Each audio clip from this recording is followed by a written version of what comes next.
কুমিল্লার চৌদ্দগ্রামে বীর মুক্তিযোদ্ধা আব্দুল হাই কানুকে হেনস্থার প্রতিবাদ ও দোষীদের দৃষ্টান্তমূলক শাস্তির দাবিতে মানববন্ধন করেছেন গোপালগঞ্জের কোটালীপাড়া উপজেলার বীর মুক্তিযোদ্ধারা। আমাদের কোটালীপাড়া প্রতিনিধি শাহ আলম মিয়া জানায়, এ উপলক্ষে আজ বৃহস্পতিবার বেলা 11টায় এক প্রতিবাদ র্যালি বের হয়ে উপজেলার প্রধান প্রধান সড়ক প্রদক্ষিণ শেষে হেমায়েত বাহিনী মুক্তিযোদ্ধা স্মৃতিফলক চত্বরে এক মানববন্ধন আয়োজন করে কোটালীপাড়া মুক্তিযোদ্ধা সংসদ। মানববন্ধনে বক্তব্য রাখেন বীর মুক্তিযোদ্ধা তৈয়াবুর রহমান সর্দার, মোদাস্সের হোসেন ঠাকুর, মান্নান শেখ, আতিয়ার রহমান মোল্লা, আলাউদ্দিন তালুকদার, সুধারঞ্জন রায়, হরলাল বিশ্বাস সহ অনেকে।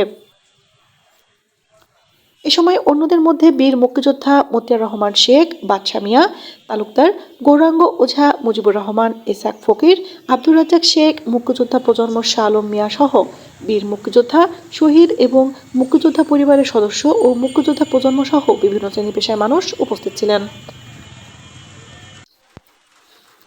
এনএফ তানি, গোপালগঞ্জ।